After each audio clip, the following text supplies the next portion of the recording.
How do you teach 21st century students 20th century history and make it relevant, interesting, and personal, especially when the subject is the Holocaust? Recently, I traveled to Berlin, Germany to find out. Ich wurde 1907 in Berlin geboren.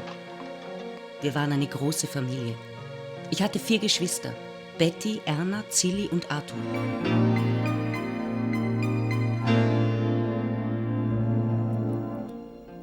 70 teachers, curriculum writers, and education ministry officials from 14 countries traveled to Germany recently to take part in the Centropa Summer Academy. The forum is designed to reach what Centropa director Edward Sirota called today's tech-savvy generation. The biggest challenge is that education hasn't caught up with where the kids are. The kids are waiting for the adults to bring educational content to them.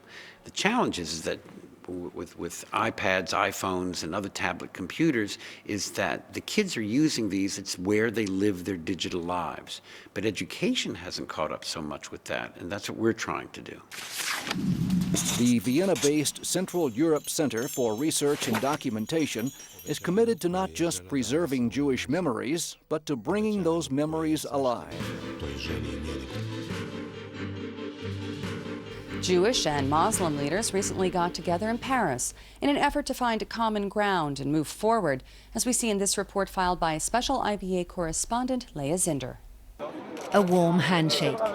Nothing remarkable there until you consider the context. 21st century Europe has been marked by escalating tension and violent flare-ups between Jews and Muslims, most tragically in Toulouse, the massacre earlier this year of a rabbi and 3 small children by an Islamist terrorist. And yet, despite all this, you came here. Why? Why I came? No, because if we don't do anything to make the situation more quiet, so we'll have to leave Toulouse and to go, I don't know, in Israel, or because the situation is really very difficult in Toulouse for Jews now. It was against this strained backdrop that New York Rabbi Mark Schneier, in cooperation with the Grand Mosque of Paris and the European Jewish Congress, managed to bring together 70 imams, rabbis and lay leaders from 18 countries for the second gathering of European Muslim and Jewish leaders. But last week,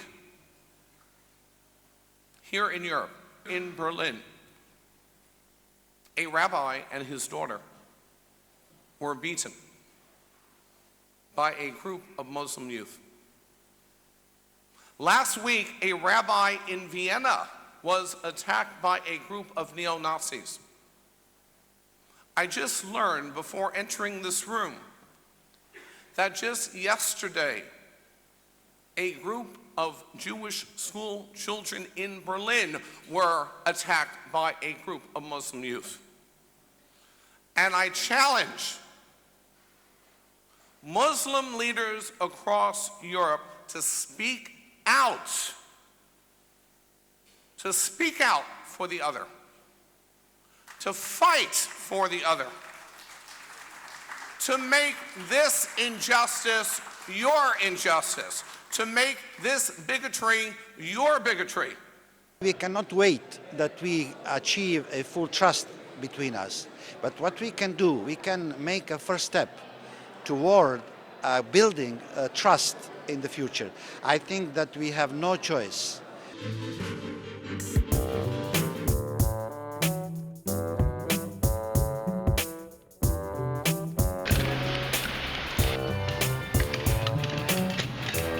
Esta puerta era la entrada a un barrio que incluía a la mitad de este palacio, se llamaba el barrio del Cairo.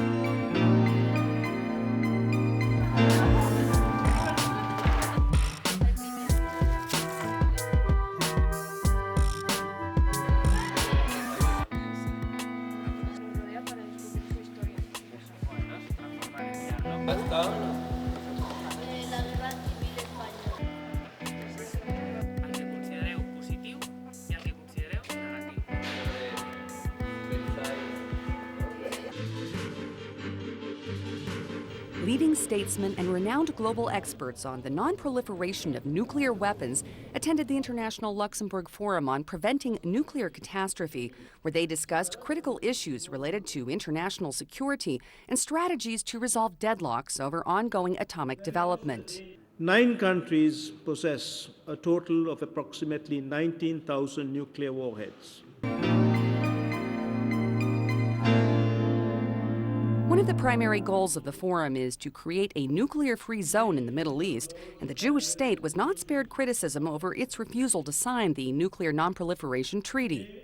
All states of the Middle East region, except for Israel and South Sudan, are parties to the Non-Proliferation Treaty and have undertaken to accept comprehensive IAEA safeguards. Speaking for the forum, the president of the Russian International Affairs Council, retired Soviet General Vladimir Dvorkin, who once had his finger on the USSR's nuclear red button, said that Israel does not pose any kind of a danger to the world community because it's never threatened nor demonstrated any atomic hostility toward any party. The hardline Islamic Republic of Iran, however, continues to serve as a lightning rod for world concern. In an effort to stem the ongoing wave of xenophobia across Europe, the 2012 Medal of Tolerance was awarded to Croatian President Ivo Josipovic and former Serbian President Boris Tadic. They were sponsored by the European Jewish Congress and bestowed at the European Parliament in Brussels this past week. More in this report from IBA's Dennis Zinn. Leaders of 2 former warring Balkan states were honored for their efforts at promoting peace and understanding in southeastern Europe at a ceremony in the European Parliament in Brussels. Croatian President Ivo Josipovic and former Serbian President Boris Tadic received the 212 Medal of Tolerance Award, which is bestowed by the European Council on Tolerance and Reconciliation, the ECTR. I think the achievements of 2 presidents in the last years were really very remarkable and very important for the future of this region, and I think created the atmosphere for the beginning of the complicated process of reconciliation between Serbs, Croats, Bosniaks, and different nationalities in this part of the world. Boris Tadic, the former president of Serbia, said he's not surprised by the recent upsurge of racism and xenophobia in Europe. I see that process is a normal outcome of the economic challenges we are facing with on the European continent everywhere. Whenever we are facing with a crisis, with economic crisis, right-wing parties are raising their popularity, but the final outcome can be very difficult to everybody. The patrons of the event, the European Council on Tolerance and Reconciliation, announced that in light of the ongoing racial strife raging throughout Europe, it will present the European Parliament with a draft law to make tolerance mandatory across all 27 member states. However, ECTR co-chairman and European Jewish Congress President Dr. Moshe Kantor warned, at the same time, tolerance cannot be unlimited, especially regarding disruptive immigrant communities that he said could learn from centuries of Jewish culture in the diaspora. Something could be taken as a 4,000 years of, let's say, Jewish experience from Europe. Our law, which sounds like the law of the country is the law.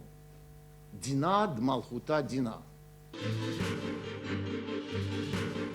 President of the European Jewish Congress, Dr. Vyacheslav Moshe Kantor, was recently awarded the French National Order of the Legion of Honor, established by Napoleon Bonaparte. Kantor was selected for the prestigious distinction for his efforts to promote the rights of minorities in Europe, as well as his battle against intolerance, racism, and anti-Semitism. Ahead of the Brussels ceremony, Kantor explained his value of tolerance to IBA's special correspondent, Leah Zinder.